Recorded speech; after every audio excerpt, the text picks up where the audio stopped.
This podcast is part of the Batman Universe Podcast Network, hosted by the BatmanUniverse.net. Check out everything related to Batman and the entire Bat family at the BatmanUniverse.net, including news and original content related to comics, movies, television, merchandise, video games, and more. Also, check out some of the other unique podcasts that TBU has to offer. Consider supporting this podcast by becoming a patron on Patreon. Even $1 can go a long way in supporting this content that you enjoy. Look for a link over at the BatmanUniverse.net to offer your support now. And now, on with the show. Hi, my name is Peter Tomasi. Hi, this is James Tynan IV. Hi, I'm Dan Jurgens. Hey, I'm Dustin Wynn. This is Jim Lee. Hey, this is Scott Snyder. This is Mark Hamill speaking. This is Kevin Conroy. This is Tim Sale. Hello, everyone. I'm Batman, and you're listening to my podcast. Hello, and welcome to the Batman Universe Comic Podcast, Season 13, Episode 21. I'm your host, Ian, and I have with me... This is Steph. And this is Theo. Today, we don't have any news, so we're just going to get right into our Fear State coverage. Remember, today is another full Fear State, full-time, full everything. We're just going to cover Batman 116 and then all of the Fear State titles that we did not cover in the last couple of weeks. And we're going to Wait, I gotta stop. I got a bone to pick. What? Miss Mounts. You hijacked our episode. You guys were just so wrong. I had to do some editing. Editing and education, huh? I'm just reading this. Editor's notes. It was just a really, really long editor note. We're just not used to that in DC Comics. Well, our editor's notes in this Fear State have been incorrect, which we will get to in our Greater Gotham section. Very much so. All right. Does that take care of your objections, Theo? For now. For now. Okay. I can imagine there's going to be another one at the end. So you see this guy, Theo? Don't listen to a thing he said. He knows nothing. Is he Jon Snow? Or John Wick? Hope not. John Wick knows how to shoot guns, though. And protect puppies. I thought he failed to protect the puppy, though. I'll be honest, I've never watched it. I have no idea. Oh my god, are you serious? You've never watched too much violence for me. It is an extremely violent series. That is true. That and Taken. Taken and John Wick are two things that I'm okay never having seen. I'm still very irritated that they didn't call the second Taken movie Retaken. Come on, guys. It was right there. Such a failure right there. Okay. So, let us get to our Batman number 116 review. I am vengeance. I am the night. I am Batman. This is written by James Tynan IV, illustrated by Jorge Jimenez, and colored by Tumu Mori. Simon Saint screams at his forces to invade Queen Ivy's Eden, but Ghostmaker meets them, enjoying the challenge they present. Mr. Wise attempts to calm Queen Ivy down to prevent her from destroying Gotham, as Batman and Miracle Molly rush through the sewers to find the Mind Machine. But Scarecrow is waiting, using the machine to knock Molly out, and forcing Batman to follow him instead of fight. Scarecrow shows them Peacekeeper 01 as he tries to torture Sean Mahoney into a better world. But Mahoney shoots Scarecrow, freeing Molly to disarm the Mind Machine turned into a fear bomb now, as Batman and Peacekeeper get down to brass tacks. The issue ends with Harley arriving with her copy of Ivy, along with Gardner and Catwoman, ready to try to persuade Queen Ivy.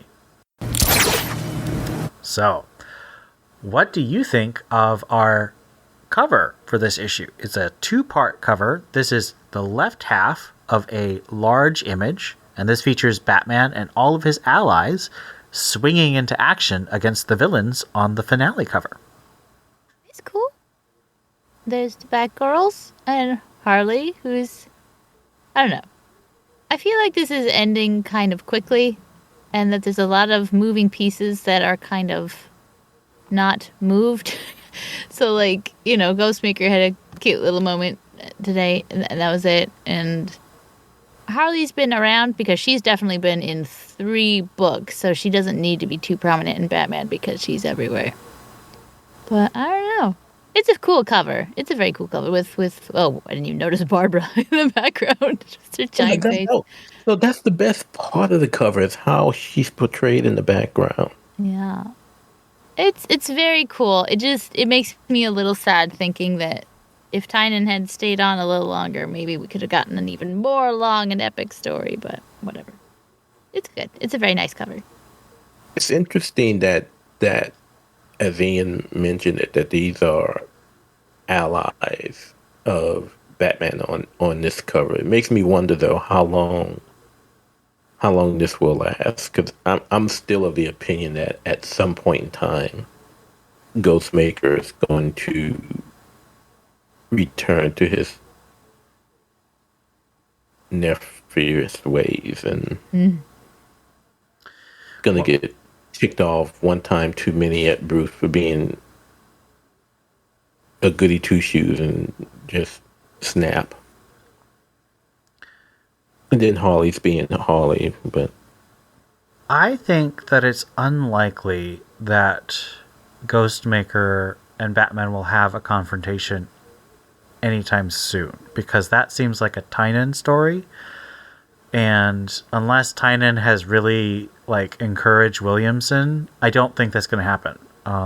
Williamson has said he's going to use Ghostmaker, but he's also said that he really wants to focus on Batman as a solo main character instead of a more ensemble cast, in direct contrast to what he says that Tynan has been doing. I think that the cover is really interesting.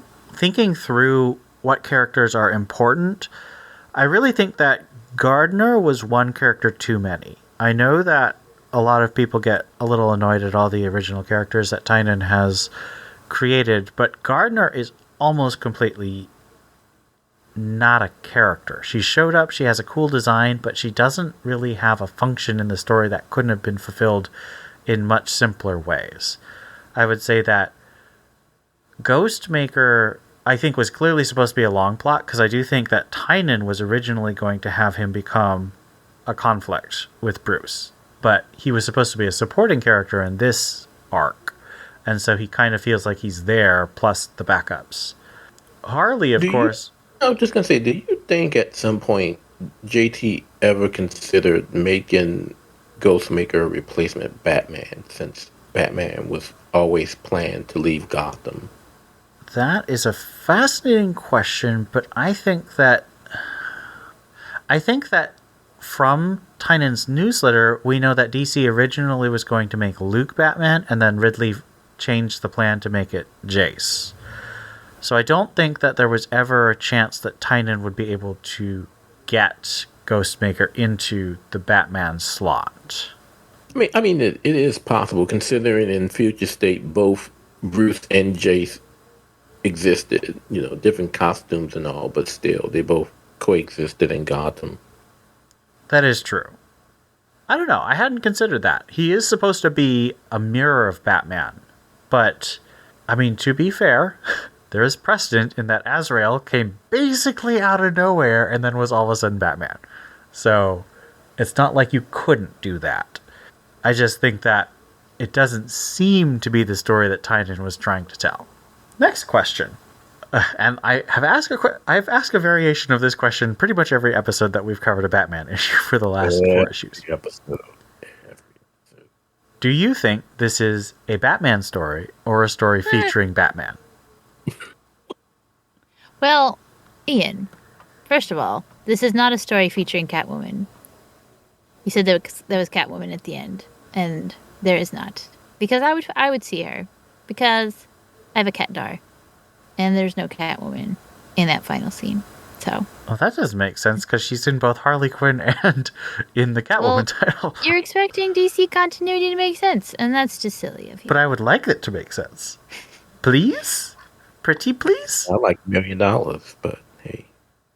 I I think this is a Gotham story, a Batman world story, and I don't think it has to be all about the things Batman does. Like, I think that's been my answer every time. But if you're going to have a Bat family be this big, then having Batman be everywhere is going to shortchange everyone else. So I think this one in particular was more about Simon Saint in the background, and then, what's her butt? Miracle Molly versus Scarecrow. I think that was the main emotional conflict, was her trying to figure things out and then making him help her, and he's still a psychopath, so he's not going to help her. But I'm okay with it not being a Batman-driven story. It's just a story with Batman in it, and that's fine. It's a nice change of pace. Or whatever. Yeah, for lack of better words, I'll just say the same thing, and I think that's probably the main reason why I've always enjoyed Tech since Tamaki's been on it, is because she's been able to produce these Gotham stories featuring Batman, but starring Bruce or starring Deb Donovan or starring Huntress, and that's okay. I mean, I think that's probably the main reason why I'm excited for Shadows of the Bat, because it's gonna focus on the family instead of Batman. Leave him in the main title, and we get the rest of the family in Tech. So I'm okay with Bruce being a minor character in an issue. It doesn't take away from the effectiveness of the story at all. If anything, it probably strengthens it. I mean, the reason I ask this question is because whenever I go to somewhere else, usually like the CBR forums or the Batman Reddit, people are constantly complaining about it. And even though I actually personally agree with both of you, because I am a Bat Family fan, and I love the potential in Gotham and the ability for us to have just such a variety of characters in a Gotham story, it is also, we are the Batman Universe comic podcast, and we have covered the Batman title for, 12 to 13 years. And I think that we should have our hand on the pulse, even if we don't agree with the pulse, of what I think, at least the mainstream discourse. I have no idea how much the mainstream discourse has to do with the actual fans who are buying the book, but I know that a lot of long-term people who talk about it are frustrated because Batman either seems to need people to rescue him or seems to not be driving the story forward. I mean, but if you put it in that perspective, it really puts DC in a damned if you do, damned if you don't situation, because there's always the complaint there's too many Batman books. Why is DC producing too many Batman books? There's Batman this, there's Batman that, there's Batgirl, there's Birds of Prey, there's this, there's Nightwing, there's all these Batman books. Why are there all these Batman books? And now that they are produced in a way by which there aren't as many books, and yes, there's still a lot, granted, but here it is, they're streamlining things to where you're getting not necessarily an equal amount of everything, but you're getting bits and pieces of everyone within the Batman universe within a few titles. It's a no-win situation for DC if it's strictly about what the fans think. I just want my Outsiders book, and y'all can fuss till the cows come home. Just give me Brandon Thomas on Batman. Batman and the Outsiders, or just the Outsiders, and I'm a happy monkey. But it just seems like a no-win situation. People's gonna bitch and moan about something, and this is just another example of it. So I don't know. Theo, are you saying that fans are not all one thing and that you cannot please everyone? How could you have such a reasonable perspective? Well, my thought is also, like, I don't know. I feel like you have a limited number of stories to tell when it's only one character driving it in over 80 years. You know. And we like the Bat family. I don't know. I think there's enough love out there for the Bat family that there might be some very vocal people who are whining about it, but there's always going to be someone whining about something. I mean, my answer to these people is yes, I love the Bat family, but like if you look at Batman, I think Tynan shows an affection. Like when you have Tynan's clearly being very meta when he has Peacekeeper fighting Batman. He's like, I'm the new guy. You're an old idea. You're a kid's dream. And Batman's like, nope, I'm still here. And I think that there is a great affection for Batman, and I think Tynan sees him as being inspirational to both the reader and the Bat family. And I think that is something that people don't give him enough credit for. Yeah, I don't know. It just seems like a no-win situation. No matter what happens, someone's going to have a problem. You know what the real win situation is? We kill off all the Bat family, reboot back to Bruce, Babs, and Dick, and that's it. No.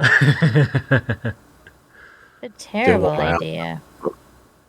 That is the only actual way they could reboot, though. I think that a half-hearted reboot where you keep half the people is just not going to make anyone really happy. As long as Cassandra Cain survives, I'm good. Cassandra dies, we got problems. I don't see a way to keep Cass in any real reboot. And I would like to go on record by saying I don't think they should do a reboot.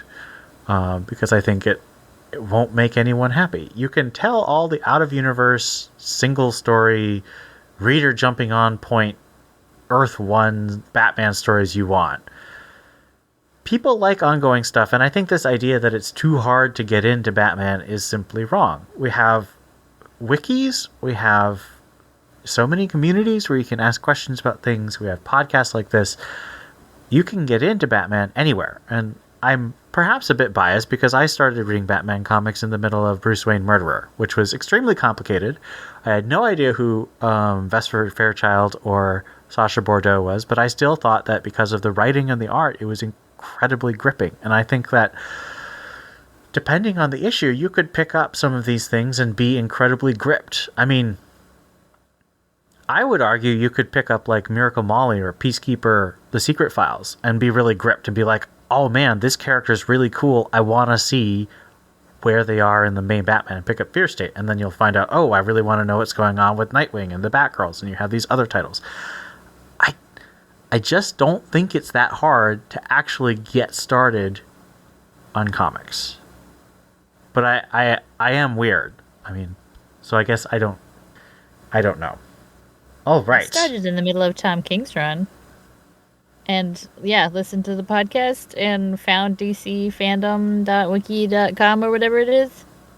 But I'm a nerd too, so I guess you have to be a nerd to read comics, though. I mean, that's the other thing is I think that you do have to be a nerd, someone who's willing to, really dive deep into things. It's not. I don't think you can make comics a casual hobby. I mean, manga's not a casual hobby either. You get into that and you are getting into really significant storylines. You're not having short, 6-issue arcs or original graphic novels. It's long, ongoing things that span multiple years.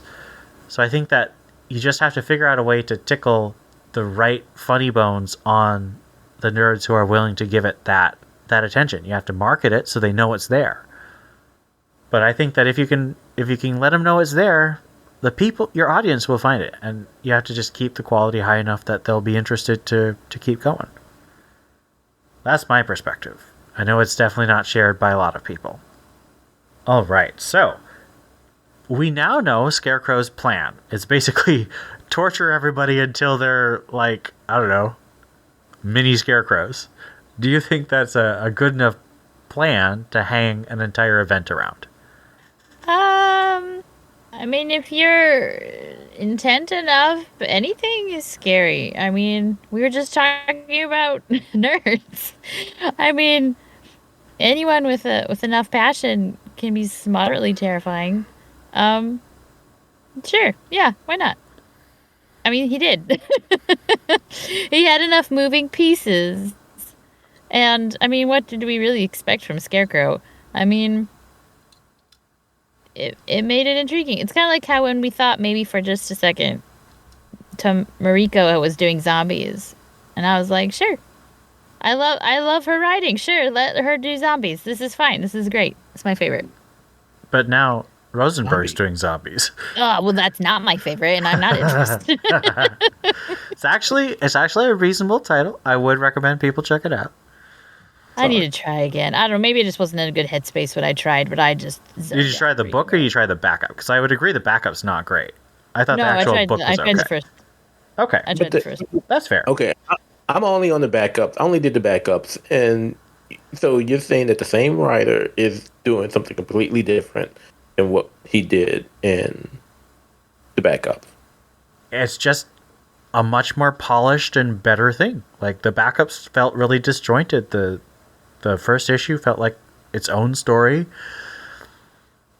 You didn't need the backups to understand what was going on. It was just really solid, I thought.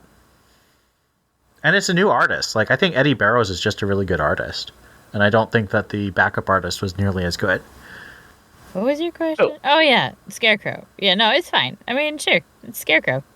But do you think this is now an A-list Scarecrow story? Like, if you think, oh yeah, someone really... They watch Batman Begins and they want a really good Scarecrow story, would you give them Fear State so far?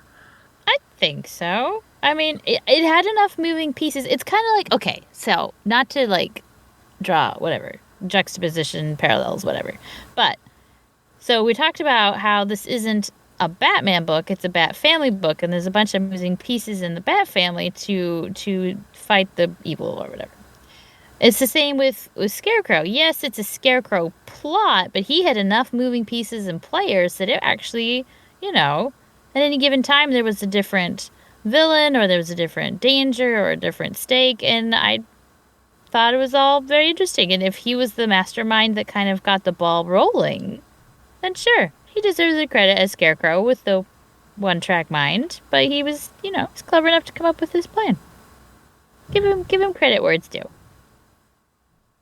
I will give credit. I don't think, however, it was enough to move Scarecrow to A-list. And I think part of that is due to the fact that Scarecrow was, for as big of an event that Fair State was supposed to be, Scarecrow was limited to the main Bat title. Mm-hmm. And, you know, as we mentioned in the last episode, and as I mentioned in my review of Tech, all the other titles had their own different pieces of fear that they dealt with that had zero to do with Jonathan Crane. I mean, Simon Saint showed up in more books than Scarecrow did. Yeah, if Scarecrow's plot had bled over into the other titles as Ian wanted it to happen, then I think, yeah. But I mean, Scarecrow was pretty much in Batman, and you know, we was just dealing with different levels of fear and different ideas of fear everywhere else that had zero to do with what was happening in JT's book. So again, yeah, it does elevate Crane some, but I don't think it's enough to make him A-list. In Joker War, you saw Joker. In Batgirl, you saw him in Nightwing. You saw him in all of the books that had a tie-in. You only saw Scarecrow in Batman during Fair State. So, I mean, I don't know if that was... That's a really, really fair point, and I think that's a good comparison, too. Because, yeah, it's I guess kind of what I was saying was... Scarecrow knows he's a loser. And so he had to have other people who are more interesting take center stage to create an interesting story around him, but not about him. Yeah, I kind of think that Theo said it best. Like, Yeah, for this sure. didn't... I think it's a perfectly serviceable Scarecrow story. I don't think it's at all a bad Scarecrow story. I just think that we kind of went in... maybe I was the only one who went in thinking maybe this could elevate Scarecrow to A-list status instead of always being supporting. But ultimately, he is kind of a supporting villain because Simon Saint's in more books, and Peacekeeper 01 kind of beats him in this issue. So, I don't know. I think it's been a good story, but I'd say it's a good ensemble story rather than really dominated by any one character. Totally agree. But it definitely wasn't a Scarecrow plot, that shook the foundation of Gotham across all of the Bat books. It just didn't happen. Yeah, like I said, yeah. you may have had some mention of Scarecrow in Catwoman, but I mean, as Ian said, you saw more of Simon Saint than you saw of Scarecrow in the other books. Okay, so we're going to do the backup now. And this is Batgirls Backup Part 2, titled Set It Off, written by Becky Cloonan and Michael Conrad, illustrated by Jorge Corona. Steph and Cass examine the abandoned clock tower, but the magistrate forces surround it and blow it up. The Batgirls barely escape, seeing reporter Grace O'Halloran commenting for TV in the street, then make it to an alley, fuming at the way the media is painting them as terrorists and murderers. The backup closes with Cass comforting Steph, saying that Batgirls always figure it out. Does this feel like its own backup story, along with the first issue? Or more like a connecting story between other pieces of Fear State? Well, I mean, this literally happens right after Nightwing, right? Correct. Nightwing 80, they're watching 85. Yeah.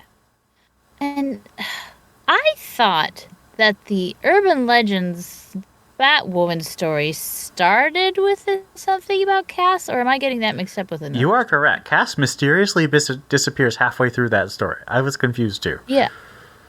So, and then that was confusing because that literally conflicted with what Cass is supposed to be doing and her interaction with Seer, which was weird.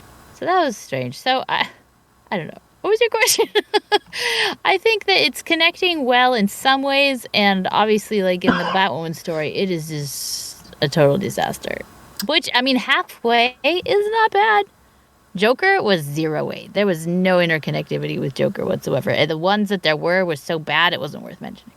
Well, I slightly disagree. I think that Catwoman 25 was really brilliantly connected, and so was Detective Comics 1025. And Joker Warzone was pretty well connected too. But Batgirl and Nightwing were not connected well at all. I would definitely agree with that. Maybe those ones were so traumatizing it made me forget everything. They were extremely traumatizing. I do not blame you. Batgirl, I mean, you have my evidence. I ranted on Batgirl to Oracle for like 20 minutes at how angry I was about that title. It was trash. But so I think that this... Oh, sorry, Theo. What do you think? Do you think that this was a standalone story with the other backup, or do you think it was a connecting piece? I mean, if you take out the fact that, they watched the clock tower blow up at the end of Nightwing, there really wasn't a connection. Of course, it exists in the magistrate world, but I mean, so far everything else Batman is doesn't necessarily mean it's things have been connected.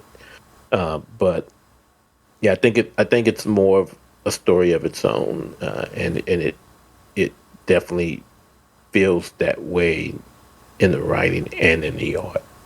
I am interested because to me this really feels like Conrad and Clunan are really working hard to connect. So the first story doesn't seem to connect to this story very much to me.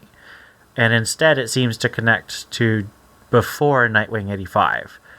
So if I were to recommend people read, Fear State, I don't know exactly where I'd put all these pieces with respect to Batman, but I would basically say read the Batgirls Backup 1, and then read Nightwing 85, then read Batgirls Backup number 2, then I would imagine we'd read Nightwing 86, and then probably Batgirls Backup number 3. It feels more like it's scenes from the same Nightwing story rather than a story that necessarily stands on its own, to me. And that's not a bad thing to me, because I think that's a legitimate function of a backup story. But it seems like an odd positioning for something trying to launch an ongoing. And it's an odd thing that it's the backup is connecting more to the Nightwing story, and it's not a backup in Nightwing. But maybe that's the ploy, is to get you to buy Nightwing. I don't know. Well, you know that the point of events is to get you to buy more titles, right? That's true. I mean, they used to do it like literally you'd have to buy everything to get the whole story. Like you'd have chapter 1 in Batman, and then chapter 2 in Nightwing, chapter 3 in Catwoman, chapter 4 in Detective Comics, and then chapter 5 back in Batman again. And you'd have to buy everything because Nightfall in No Man's Land. And Bruce Wayne Murderer and War Games. Like all of the books were doing this until I would say, well, I mean, there wasn't really any big Bat events after War Games. They started doing like mini events like Battle for the Cowl, I guess. This is just a side comment, not really a question, but I think that these editors' notes are not super helpful at the end of the book, because last time it said to be continued, I think in Batman. I'm like, no, it's not continuing in Batman, it's continuing in Nightwing. And this one also says to be continuing in Batman 117. I'm like, no, you need to go to Nightwing number 86. Come on.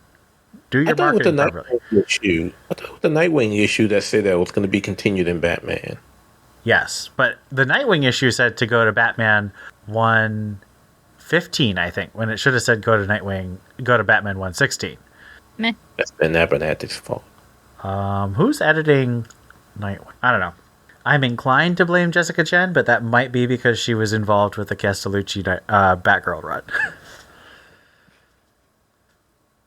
All right. So, let us give Batman number 116 a rating out of 5 Batgirls. Yay, nothing gross. Just wait till next week's tech. We'll be back to Parasite Land. We'll rate that one out of beautiful rays of sunshine. I mean, this is penultimate. It's beautiful art. Batman, Peacekeeper 1, and Ghostmaker all have, like, really cool full-page spread. And I guess technically Ivy does, too. It's really cool, and I thought the story was cool. I say as I yawn. Are you I'm tired, y'all. My closet has no air conditioning. I don't have any oxygen. Oh, gosh. I never know what to give these. Because I feel like a 4 should be pretty spectacular. I guess it was pretty good. 3.5. Again. 3.5. I will go slightly up, and I will say 3.75. I almost said 3.75. It would have been a 4, but and Ian's gonna hate me for saying this, but I cannot get what Corona's art and Batgirls. It is not for me. There's nothing that anyone can do to change my mind. You all at me all you want. I've already been at it on Reddit. Hit me up on Twitter. I don't care. This art is not for me, and it's just I can't get with it. It just makes the book seem so childish, and I don't want that for the Batgirls. I really don't. I mean, Steph looks like she's 13. Cass looks like she's a tall, skinny 10-year-old. It's just just on that, 3.5. See, maybe knock it down. Let this be a lesson. join Never us, let Theo Ian. go on rants. He'll change his review score on you. And then I have to recalculate. Join us, Ian. I am also giving it a 3.5. I really liked it. And for me, Theo and I have talked about this, I think on the podcast, but also off podcast. I mean, because we chat all the time. And I really like Jorge Corona's art. I've liked it since he did We Are Robin, and Theo's hated it since he did We Are Robin. So I think it's really a taste thing. I definitely see what Theo's talking about. It is definitely very young looking. It's not going to go into a lot of really deep or sexy stuff. It's not going to really draw. We don't need sexy stuff. I mean, we don't need sexy stuff. If there's any sexy stuff in any of the Bat books, hell, the sexy stuff has been in Batman and watching Nightwing's butt, and that's and it. Batcat, because there's constant like sex scenes in that. But yeah, but that's Tom King, and that's out of my continuity. Anyway. That's out of my continuity anyway. But with regards to this story and Fear State and all the stuff that we've been getting since JT's taken over, there hasn't always been a lot of. We don't need sexy. I mean, but if you look at every single Bat book, it's a mature drawn. It's a maturely drawn piece. Each book. I have one counter for you. Until you Harley get Quinn girls with Riley Rossmo. I mean, that's Riley Rossmo. Okay, I'll give you that. He doesn't read Harley Quinn. He can't count that. But it's in continuity, and it's part of the main storyline. I will give you that, but again, because of who Harley is and that mythos and her psyche, I can tolerate Riley Rossmo doing the art. But other than that, I mean, it looks like we're going from Batman to DC superhero girls, and I don't want that. It is not good. It does not look good. I mean, if I wanted to read DC superhero girls, then fine. You know, Jorge Corona could draw every single page. But considering how all of the other Bat books look, and they're not all in traditional DC style. You know, it's not all in-house style, but they look so much more mature. And, you know, people say, well, we need more kids in reading comics. There are books that kids can read to get into comics. If this is supposed to be in the same continuity as everything else, come on. Unless you all are going to have Harley Quinn, you know, throughout the pages, and then you're going to have Corona and Rossmo tag teaming. Oh, man. Batgirl's Harley Quinn, Corona Rossmo crossover coming up. And again, this is just one man's opinion, but the art for Batgirls, terrible. I will say that you are not alone. In the same forums that I'm constantly talking to people about how this isn't really a Batman book, I do have a lot of people who say similar things. They're just not interested in the art. They think it looks too young, too youthful. Childish. Yeah, I mean, Steph and Cass look like they both weigh 20 pounds soaking wet. I mean, they're not the only ones to draw them like that in terms of weight. It is not good. But I'm going to get off the soapbox. But yeah, I'm not feeling it. Well, I am currently feeling it a lot. So you have your two opinions. Choose your side. Tell us who's wrong on the Discord. I have no strong opinion. On the website, Scott gave it a 4. So that gives us an average score of 3.63 and a mode of 3.3 because all three of us agreed about the score. 3.5. Scott must be 3.5. Should have a party. Whether you are a first-time TBU Comics podcast listener a 13-year veteran, or anything in between. We'd love to hear what you think about this episode or any of the comics we discussed. Send emails to tbu@thebatmanuniverse.net. Join our Discord server linked at thebatmanuniverse.net. Send us a tweet at TBU_comics. Or, if you're a patron, leave us a comment on our Patreon page. We'd also love it if you left us a review on iTunes. We'd love to read your comments on the next episode of the Batman Universe Comics Podcast. Batman may claim he works alone, but we know that he needs the Bat Family. Join the TBU Bat Family and let us know what you think. And we're back. We're going to be exploring the greater Gotham of Fear State.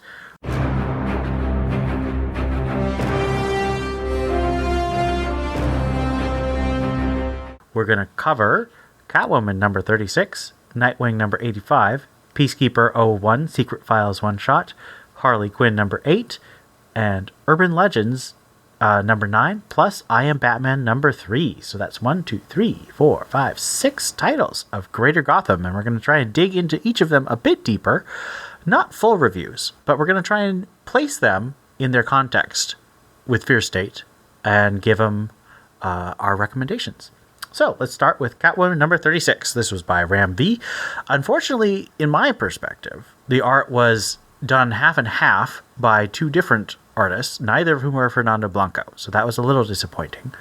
In this issue, Catwoman basically makes a final stand against the Magistrate, trying to get Ivy, her version of Ivy, out of Alleytown into Poison Ivy's realm. And she's facing off against the White Witch, who is revealed at the end to have a lot of copies of the White Witch. So, what do we think about this issue? It did bother me a bit that when White Witch was first introduced, like, she was impossible to even touch, never mind get a hit on, and then in this one they just kind of take her out. Harley Quinn whacks her in the face with a bat, because that's how you win. Yeah. That's how you win. So I thought that was a little lame, that they had built her up to be OP and then overpowered. And then she just got out. And then I didn't get why Riddler was helping her, but he's also not. I don't know. I was confused. Huh? There's a double cross coming. Oh, okay. So it just hasn't come yet? Okay. Yeah, and now the only question is, are we going to get double cross in Ron V's finale, or is that going to be covered once King Howard takes over? Or is he even going to do it? Because turns out Riddler's her friend and he loves her. I really don't think so. I think Riddler is going to double cross, and I think he's going to do it in this run because Ram V is setting it up because his first issue of the main run was Catwoman double crossing them in issue 25. So I think this is going to be in revenge for that.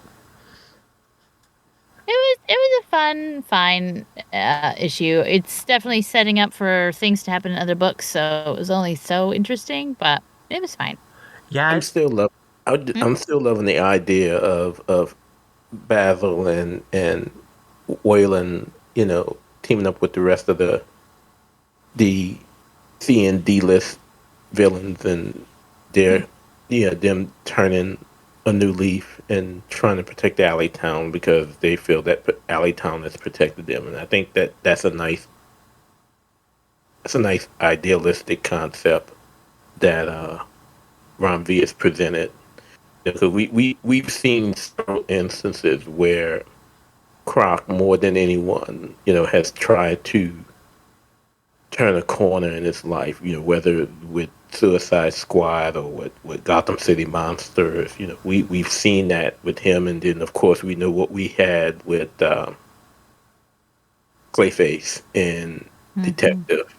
So it's good that they haven't completely turned them away from that, and that they're still trying to lead them down that path. So I really appreciated that from Ron V. I agree with Steph here that it feels like it, or maybe, I don't know.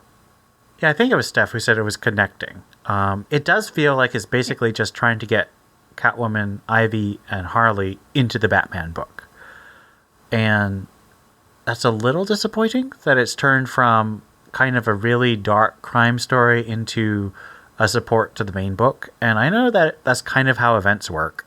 I do really wonder how this is going to end up, because I always compare this to my favorite Catwoman run. And I know this kind of shows that I'm not like a really deeply read Catwoman fan, because I'm not a huge fan of the Brubaker run and I haven't read the whole thing. But I love the Genevieve Valentine Catwoman run. And there's so many parallels between that run and this run, in that both of them show Catwoman basically trying to become some kind of crime lord in the service of protecting the people from the gangs that are preying on them. And she faces the question at the end of both runs: how do you get out of that life? Once you've built a system that depends on you to protect people you care about, but that system is evil, how can you leave? And Valentine basically has Catwoman say, you leave and it falls apart. And I think Round V might be headed toward the same conclusion. He's already had Maggie have to leave, and the detective get shot in the head. So I think that might just be the structure of the story. Either you stay and you become the evil that you were fighting, or you leave and you can't protect the people you love. And it's tragic, but to some extent, a crime story will be. Hadley had to die. Sorry, I'm sorry. He had to die. He was competition. Bruce was going to make sure that happened. Are you saying that Bruce contacted Father Valley and said, there's this detective, he kind of needs to go? Yeah, as soon as that conversation on the rooftop, you really care for her, don't you? Yeah, you got to die, cop. Batman is more secure in his relationship. He doesn't need to do that. You can be secure all you want. Doesn't mean you can't be dastardly about it. That's fair in love and war. Maybe he worked the shadows more than we know. It's Match Malone. That scene in The Cowardly Lot. When he met Miracle Molly, he took a side trip to hang out with Father Valley as Matches Malone. Bottom line, Hadley had to die. So, yep.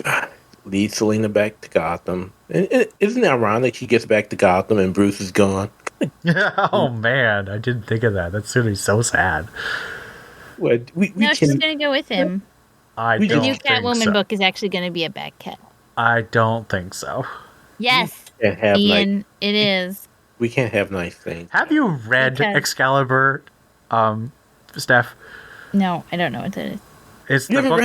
It's the book that I read from Teenie Howard from the X-Men books, and I was reading Rogue and Gambit and then Mr. and Mrs. X by Kelly Thompson, and I was like, Rogue and Gambit are great. They're awesome. I want to see more of them. That was an awesome run. And then I start reading Excalibur, and the very first issue, you know what she does to Rogue and Gambit? What is she puts Rogue in a freaking coma for an entire arc. Not only was she in a coma, she was in a Krakoa flowers-induced coma. It was a coma. She was not being Mr. and Mrs. X. She was not in a loving, supportive relationship. She was a vegetable, literally. Well, actually, what I was about to say before is that maybe Hadley got killed off not because Ram V thought he was competition, because he was afraid someone would use him as competition after he left. That's a good point. Care, but Hadley had to die. And, oh my gosh. Yeah. Hadley had to die because his name is Hadley, and it sounds too much like Bradley. And if you want to bring Bradley back, then you can't have Hadley and Bradley because it sounds really stupid. Either way, who is Bradley? Bradley's her older cop friend, the one who died in the future state, and he's part of the Brubaker run. Oh, okay. Anyway, so everybody pour out one for Detective Hadley. There you go. Press F in the chat, guys. We're gamers. Okay, so thumbs up, thumbs down, neutral, or abstain. Thumbs up, but not a high up. There has been little that's been bad in Ron B's run of Catwoman, and this is not one of them either. So it's thumbs up for me. I think I'm gonna go with Steph. A medium thumbs up. Nightwing, number 85. In this story, we have a meditation by Barbara on her time as Batgirl and Oracle. We see her pride in Stephen Cass, and we see her and Nightwing fighting off magistrate goons, but unfortunately, as they head towards the tower, the clock tower, with Stefan Cass exploring it, it explodes. This was written, of course, by Tom Taylor, and art was once again by Robbie Rodriguez. Oh, and then they had the kiss, because that was her fear, was losing Dick. Oh, that's right. Oh, God. I can't believe I forgot that. I'm so stupid. I can't believe you forgot that part. And Tim was like, it's about time. I need to mute and laugh. I'm sorry. Okay, so Thanks, Jeff. I appreciate that one. reactions to Nightwing number 85.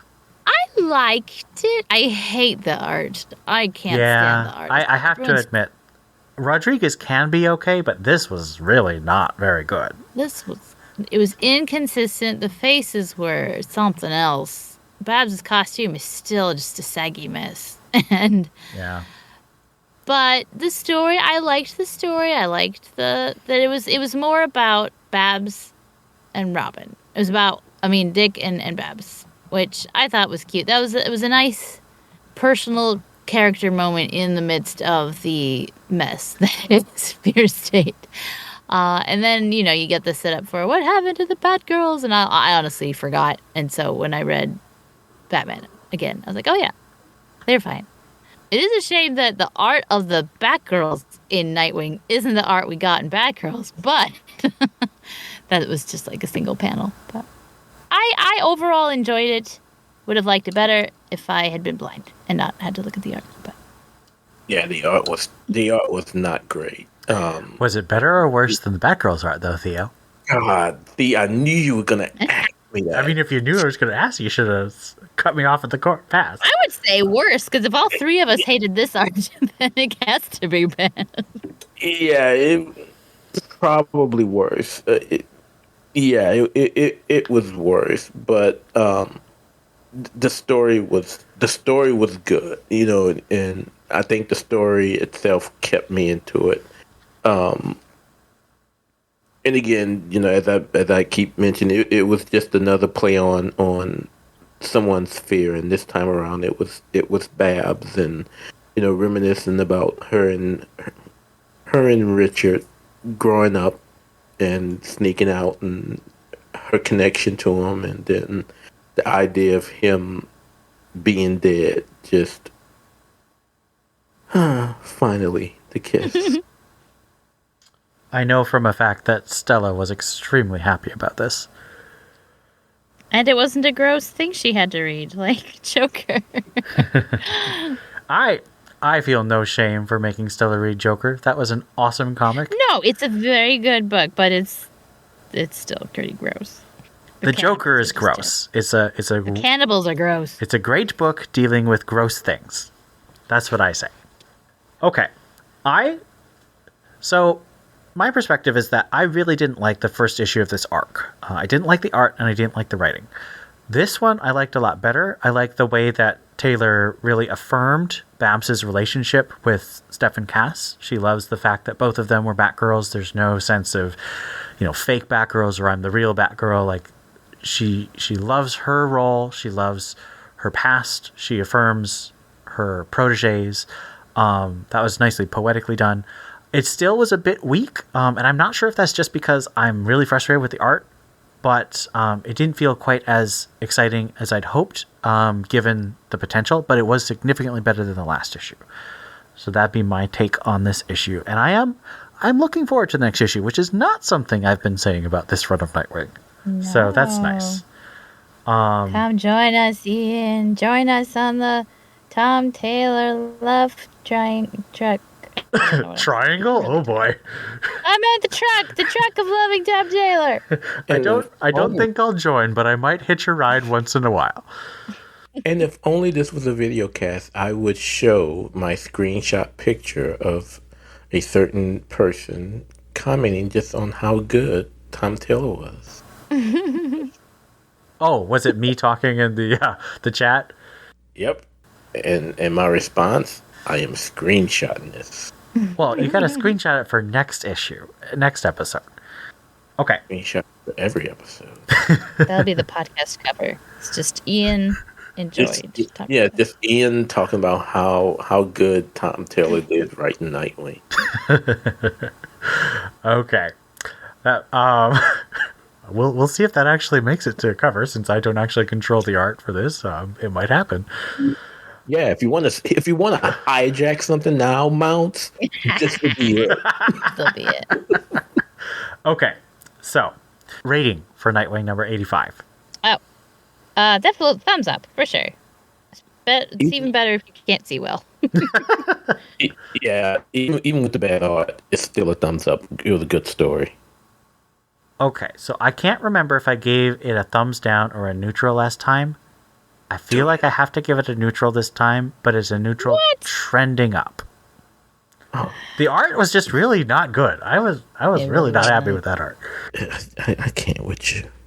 The issue where Babs and Dick get together should be hot and sexy. This was not those things. Yeah, it's true. I mean, you want hot and sexy? We can talk about those Robin's variant covers. Like, that's what I expect from that kind of issue. This is not that. Well, I guess you're looking forward to the variant, the Jamal Campbell variant. What 88? Oh man, that variant makes me melt. So good. I imagine Stella's going to get a couple of issues of that one. Oh yes, she is. All right. Peacekeeper 01 Secret Files. In this, we have it takes place in the middle of Fear State, probably around Batman number 114-ish, when Peacekeeper is running through Gotham after being infected by Scarecrow.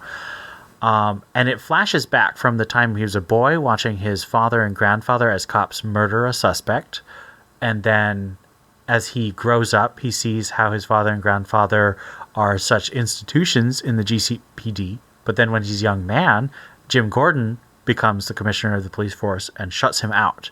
And there's a beautiful scene, which basically ties right into the Joker run that Tynan is doing. Oh, and this, by the way, was also written by James Tynan.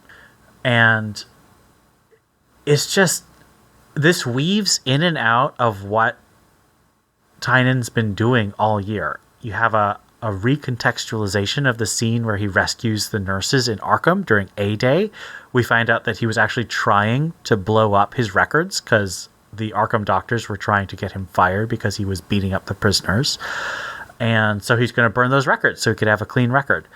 And he sees that there's some nurses in the room that he was going to blow up, so he saves them. And he inadvertently becomes a hero, but he was doing something really bad. So I thought that was brilliant, and it ends with him beating up his father, saying that he now sees that his father and grandfather are the sickness that produced the symptoms of Batman and Jim Gordon, and he is going to be the new hero that leads Gotham into the future. What are your reactions to Peacekeeper Secret Files? I really enjoyed it. I'm glad they didn't, because a lot of times, maybe this is more with manga and anime, but a lot of times when they give the villain such attention and backstory, you're really kind of meant to sympathize. And a lot of times it's the beginning of the journey of getting the bad guy to become an ally. This really wasn't that. You do get his backstory, you see the corruption in his family, and it is harder to be mad at someone when their childhood normalized crime. And there was always a justification for crime. When you're raised believing a morality, it's a real tough journey to get away from that. And it's cool to see him come to that conclusion, but unfortunately, his brain is completely scrambled, and so the new morality he comes up with isn't much better. Or at least it's significantly flawed. So I really liked the delve into his mind without being expected to feel too sorry for him or take his side. Well said. What do you think, Theo? So as I skimmed the book. I hadn't read it until I was told I needed to read it because I was missing out on a lot. But I immediately had year one vibes with the art, which I am definitely okay with. But what I also see, and maybe I need to reread again, but I almost get the opposite feel of what we got in the Miracle Molly story.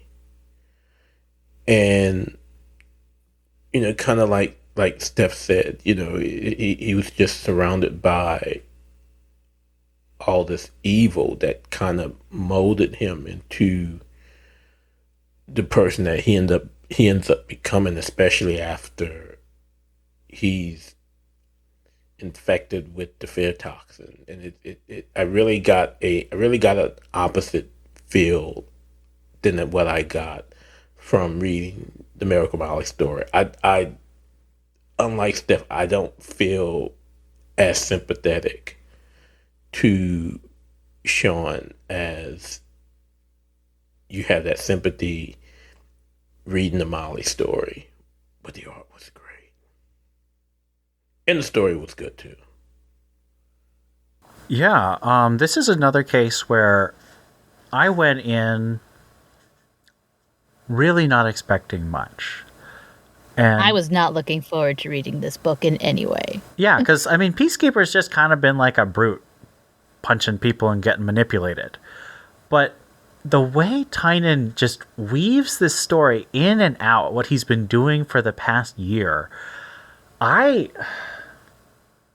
have loved this year of Batman comics for the most part. There's been a couple things that have really rubbed me the wrong way. I have not been a fan of Urban Legends, but what Tynan's been doing with the main title and what he's done with Joker especially, and then with Miracle Molly and this Peacekeeper Secret Files one-shot, it's all of a piece. You start to see all the pieces fitting together. You see how Gordon's story and Joker weaves into Peacekeeper's story, which is weaving into the Scarecrow story, which is also connected to the Miracle Molly story. And you see all these broken people. Tynan really specializes in writing broken people in a broken system, trying to figure out if you can make it better. And he hopes you can, but maybe you can't.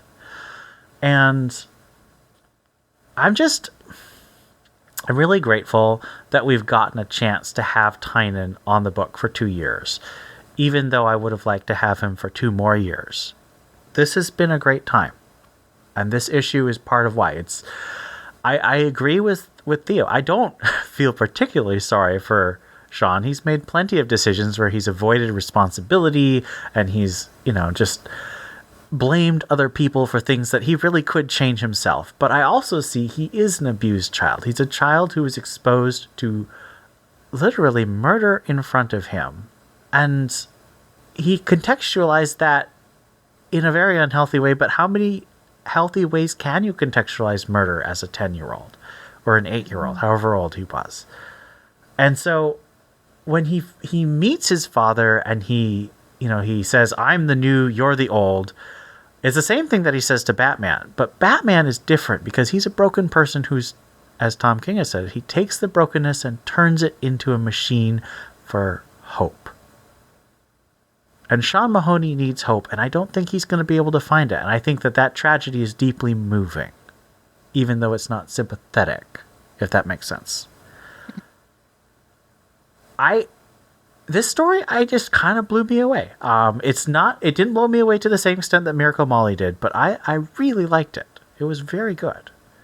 Let's give it a rating. Oh, thumbs up. 100%. Thumbs up. Yeah, thumbs up. Completely. All right, let's move on to Harley Quinn number 8. This was a split story. Part of it is similar, but not the same as Catwoman, in that Harley Quinn is still trying to get Ivy to Batman. I'm not quite sure how that connects to what's happening in Catwoman. The other half is Kevin trying to save people. What are our reactions to Harley Quinn number 8? Harley Quinn is the problem book, I think, in Fear State. Oh, well, there's probably a few, but one of the problem books in Fear State. I would say Urban like, Legends and Harley Quinn are the problem books. Yeah, because it really feels like what's happening in Harley Quinn is contradicting what happens in Catwoman, just because it's literally all the same characters trying to achieve the same goal in a different time in a different place. It's like, what? But unless this is supposed to take place after Harley and Selena leave Alleytown, I don't know. No, it's chaotic. I did not love this one. I've honestly been loving the Harley book. I've really been enjoying it. I don't know.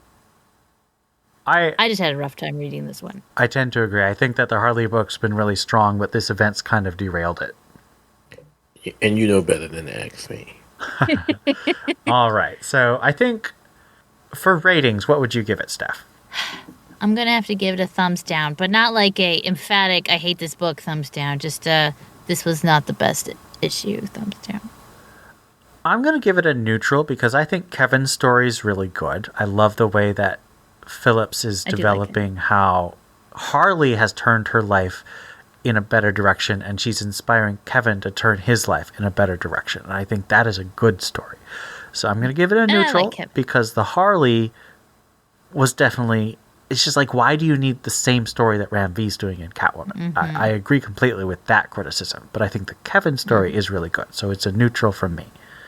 All right, let's move on to Urban Legends number 9. This had 4 stories, as usual. We had Batwoman, Kate Kane, and her twin sister, Beth, who is also Red Alice. We had a story about Tweedledee and Tweedledum. We have a continuation of a story about Azrael. And we have the ending of Brandon Thomas's 2-part Outsiders time travel arc. So let's take that in order. What do you guys think about the Batwoman and Alice story? It was fine. I mean, I think my standard for like this is not a good book is I can't bring myself to read it. And this was fine. There was a cute little story about the sisters. I actually really loved the story about the sisters and their connection and Beth's connection to Alice and blah blah blah. I didn't like that they never mentioned Cass or the thing that started the whole story, or they just kind of handed it off to the cops or whoever it was that they were handing it off to, and that was the end. And I was like, oh, it didn't really have an ending that matched the beginning, but whatever. I don't know. It seemed a little, in that regard, it seemed a little all over the place, but it was moderately enjoyable. I liked the Batgirl. I liked the Batwoman story. It was pretty neat. I like watching those two team up and fight, and we see Seer acting the donkey, trying to be a puppet master. But I enjoyed the story. I think that it is... On the one hand, this is the story that I really wanted the Marguerite Bennett run to be. The story exploring Kate and Beth's relationship after Beth was Alice. In terms of this being a Fear State story, I think it sucks because... Oh, yeah, for sure. It does not make sense with the Batgirl story. It does connect thematically, as Theo has shown, but it doesn't connect timeline-wise. It doesn't matter. So I kind of wish that it was just... This was a short story by itself, just exploring Kate and Beth, and not connected to Fear State. But maybe I'm losing my mind. I thought she was talking to Dick, telling him what they... Oh, yeah, no, I don't know how I missed that. And he's like, oh, yeah, that matches intel we already got. And it's like, so what was the point? Exactly. It's pointless as a Fear State tie-in. But I think it's, as a Batwoman story, it's actually very good. Yes. And to be honest, I think I'd rather have that. Like, I don't know. I'd rather have a story I enjoy reading than being forced into some kind of tie-in I don't really care about. I don't know. I mean, I'm liking Fear State, but not everything has to tie into Fear State for me to care about it, you know? Yeah. What about the Tweedledum and Tweedledee story? That was how many pages was that one? Too many. Too many. It was basically a comic book PSA on the American healthcare system. That's all this was. I honestly have no idea what it was. But when I finished, I was like, this sounds like this person has been to Canada and really enjoyed it, and then came to America and then died because of the American healthcare system. I was not a big fan. I didn't know who Tweedledum and Tweedledee were. I didn't much appreciate. I forget if Tweedledum and political Tweedledee PSA. are Two-Face or Mad Hatter henchmen. I don't know. There was definitely too much Alice in Wonderland in this entire book for my taste. I thought they were Hatter. Yeah, because the Alice in Wonderland thing, but they're twins too, so I think maybe sometimes Two-Face uses them? I don't know. Well, they haven't been getting a lot of work because they can't afford health insurance. Or they can't get health. What do you think, Theo? I was not crazy about it. It was what it was. The art was okay. The story was like, I didn't see it as a PSA, as Steph so eloquently put it, but definitely not anything to call home about. I did see it as a PSA. I thought it was very preachy. The characters were very thin. It kind of annoyed me. I mean, I totally agree. We need better healthcare in America, but I think that is not untrue, but I've thought that since 2004. So I don't think that this... I don't think that it was well told enough to justify its existence, and I don't like being preached at with something that I think has a very narrow understanding of why there are problems. Yes, there are problems, but I don't think this comic really exposes the whys or hows. It just says, ooh, I'm mad about this. I'm like, okay, you're mad about it. Is that really a worthwhile story that I have to pay for? Not for my money. except it was. I'm just kidding. Joke's on you.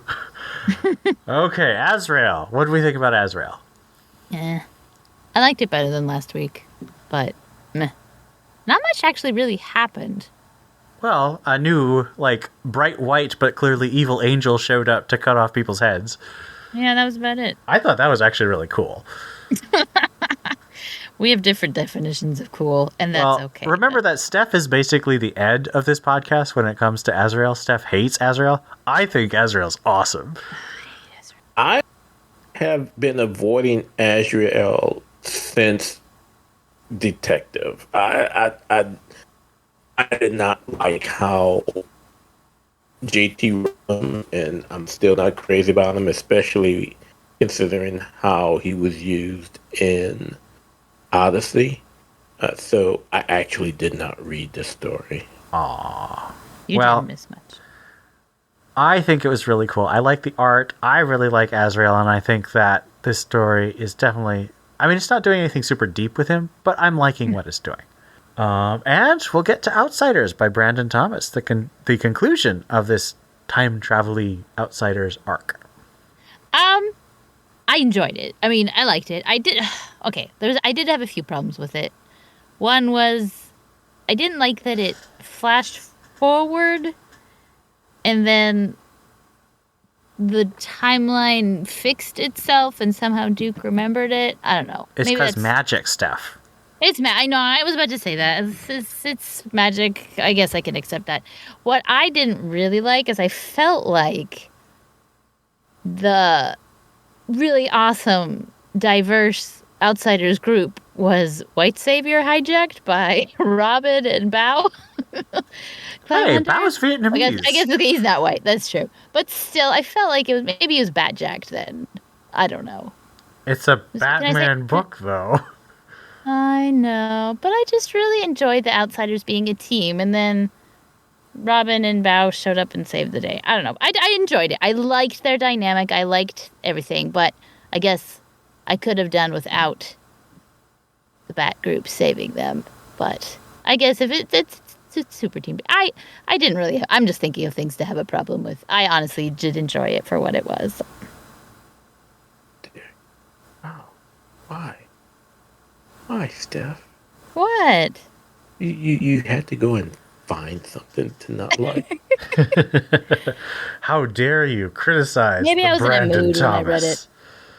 I am still at wit's end, and I could have sworn that we were supposed to be getting the announcement of the Outsiders book by Brandon Thomas. Me too. In the month of November, and yet here it is, and we don't have anything yet. I mean, we're only a week and a half into November. Yeah, that's okay. We talking about DC here. They've leaked everybody's sexuality, but they won't leak any upcoming titles. So Yeah, because we actually buy sexualities. We're supposed to buy titles. Sell us stories, DC. yeah, I really enjoyed this, and I'm wondering which of the two, if not both, are going to be the final member or members of the Outsiders. Because if you remember when that first backup story, and it was in Urban Legends as well, you know, Jefferson kept saying that there was another member that they were looking to bring on outside of the current crew. So I'm wondering if it's going to be either Tim or Bao. I hope it's Bao. You hope it's Bao? I mean, I hope so, because that would keep him in the universe and not have to depend on Tynion to keep bringing him back. true, but if it's Tim, it finally gives them something to do with him. It's true.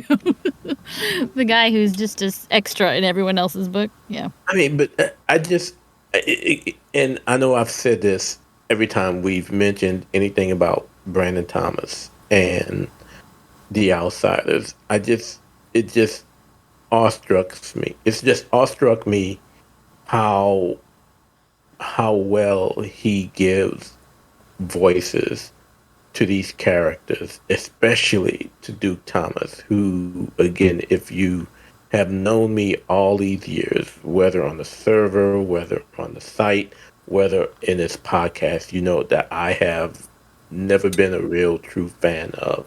But I have seriously enjoyed the voice that Brandon Thomas has given him. I mean,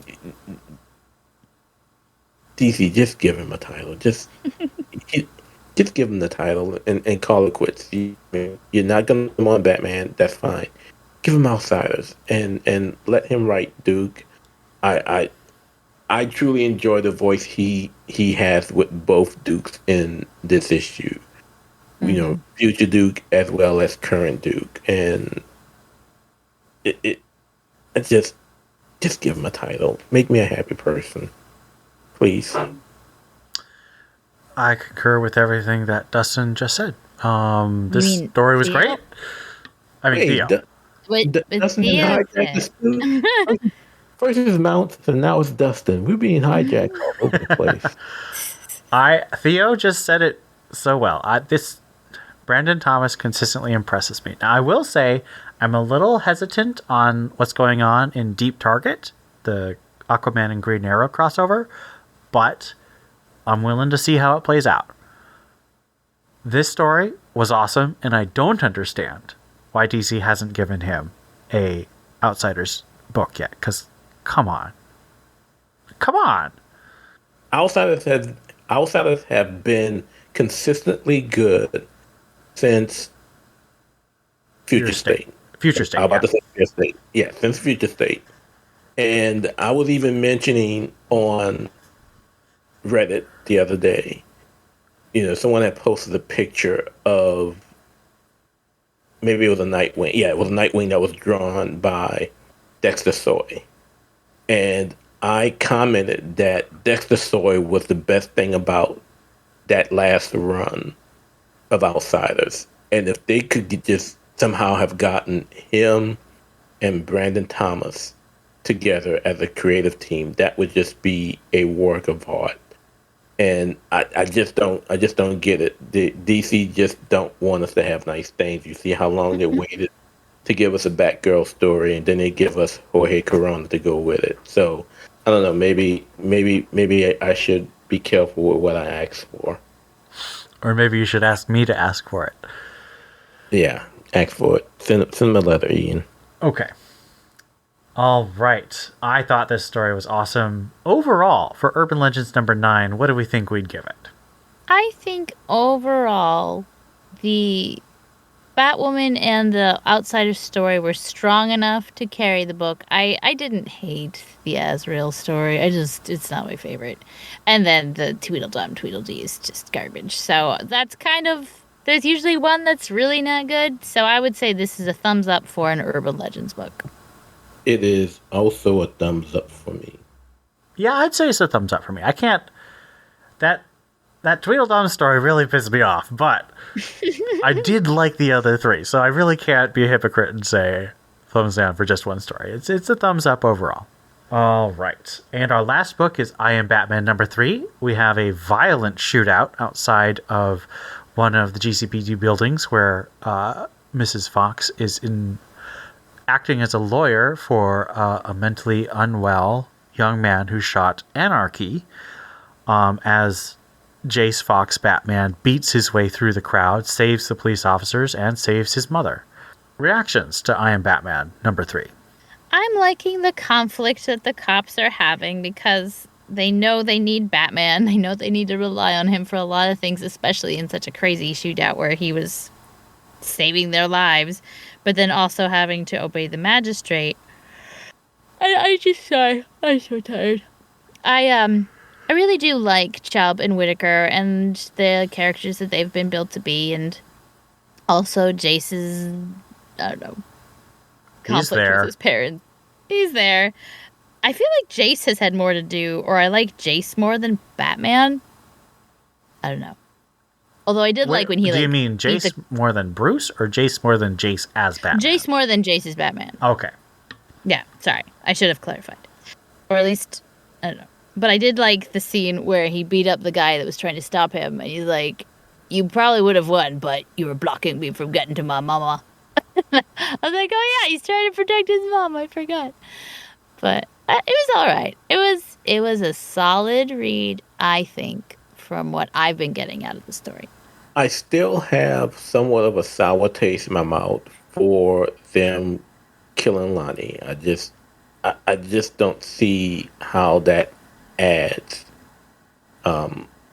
anything of worth and value to the overarching story. But I will also say that the story has gotten better.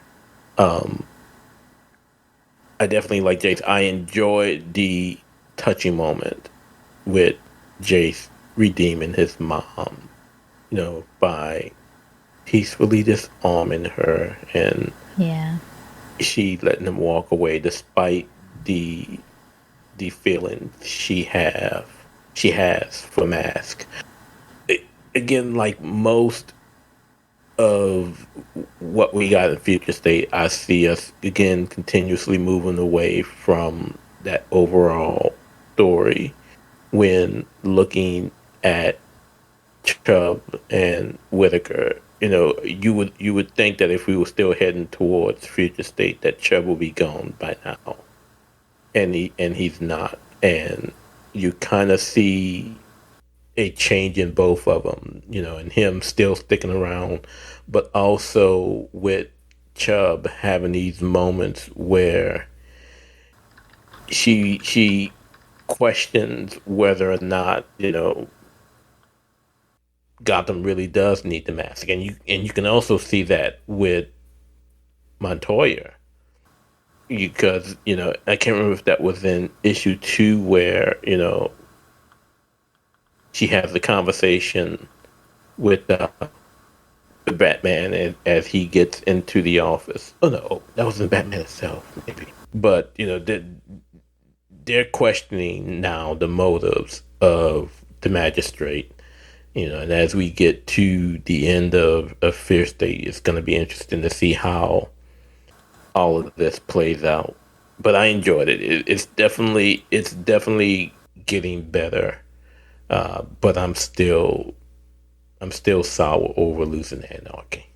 Yeah, that's a pretty fair description of my own feelings. I'm perhaps a bit more salty about this whole project because I still think that Future State Jace Batman wasn't great. I thought that Second Son was an improvement. I think this is about the same level as Second Son. It's still fine, but it doesn't quite convince me of... It feels like pieces rather than a whole story. There's pieces that I think are really compelling, like the conflict between Chubb and Whitaker and Jace's connection with his family, but there's other pieces that keep not working, like the way he's used Luke and the fact that Tiffany and Tam keep coming in and out of the story without really a main purpose. I really don't like his portrayal of Lucius at all. So it's kind of a messy title for me. So overall, what are our ratings? I would say probably neutral, but like I'm still enjoying it. An enjoyable neutral. Yeah, it's still a neutral, trending up for me. Like I said, there's still a sour taste in my mouth, but the story is getting better. So it's starting to trend up, but it's still neutral. Yeah, I'd say a neutral.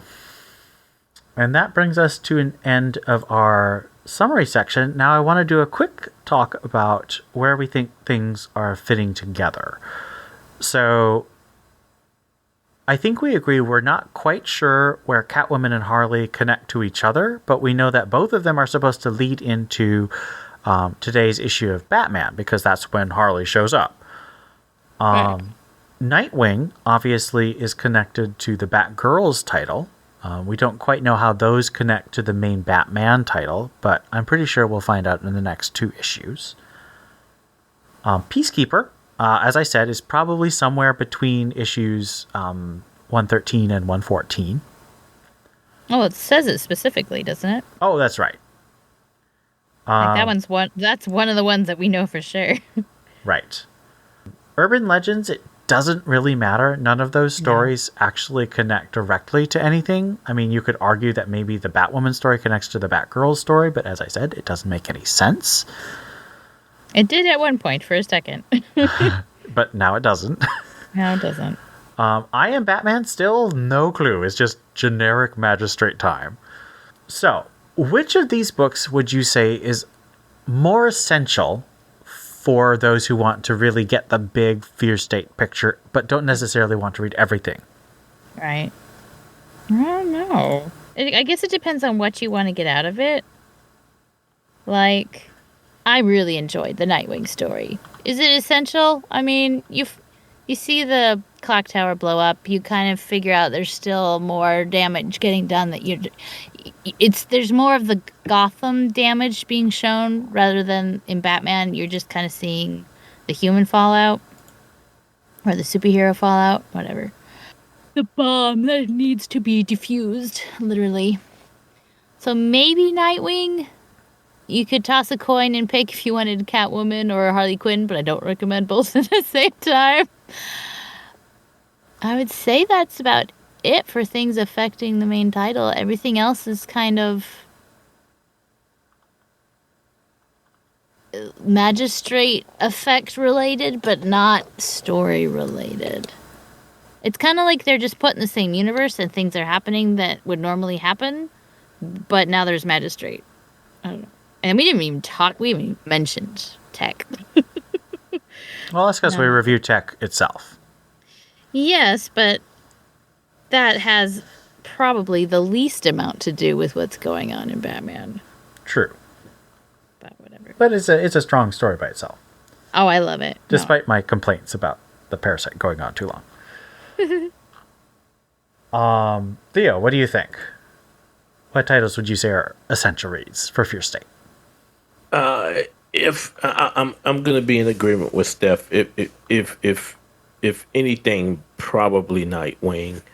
I mean, you can pull bits and pieces out of Catwoman, but not completely. Yeah. And I couldn't tell you which way was up or down with Harley Quinn, so I'm just gonna leave that one alone. So for me, it would probably be Nightwing. I'd say Nightwing and Catwoman, because Catwoman, the whole second Ivy plot started in Catwoman. So I think that That's true. What?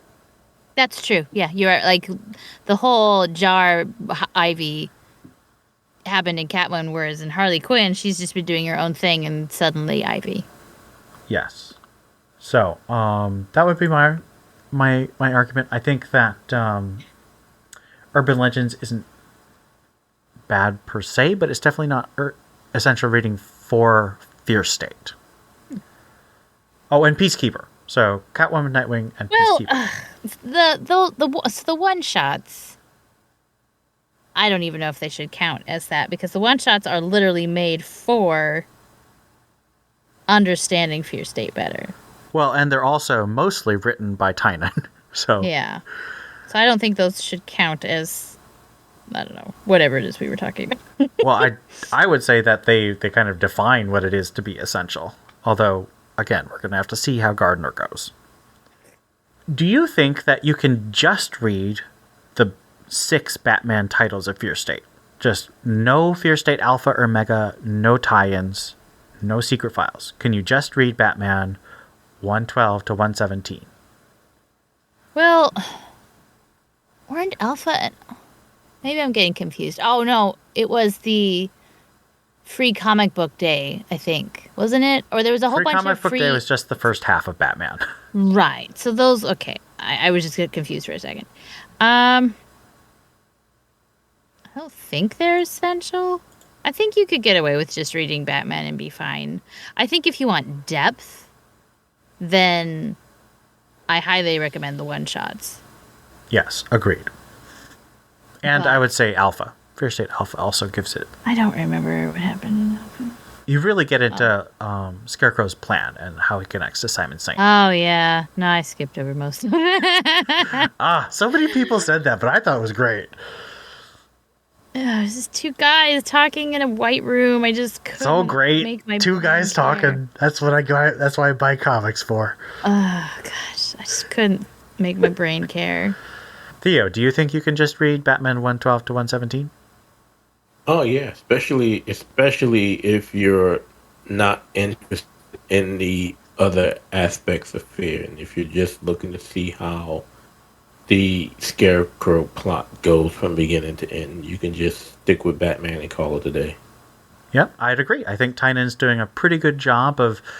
I think that especially Catwoman and Nightwing and the one-shots do enrich the story. I don't think they make it a lesser story. But I think you can read it by yourself. And I think that's a tricky feat, and I think he's pulled it out reasonably well. All right, so that wraps up our Fear State Greater Gotham. Hopefully that'll help people who are wondering, should I buy this? Should I not buy this? You, of course, have to make your own decision. Buy what you like. Buy what you're enjoying reading. Buy creators that you're enjoying, reading stuff from. So like Brandon Thomas. Theo and I are like, this guy's awesome. We want to read everything he does. I like him too. And Steph doesn't care. I care. No, I love it. He's and I'm great. just going to be blatantly lying about what Steph feels. Oh my gosh. Jerk. Just give us out. Just give us out outside the story. We'll call it even. And No, the only reason I'm hesitant about an Outsiders book is because I love what Brandon Thomas has been doing in extra material, and I'm just terrified that DC is going to ruin whatever he does if he was given a main title. That's my only concern. All right.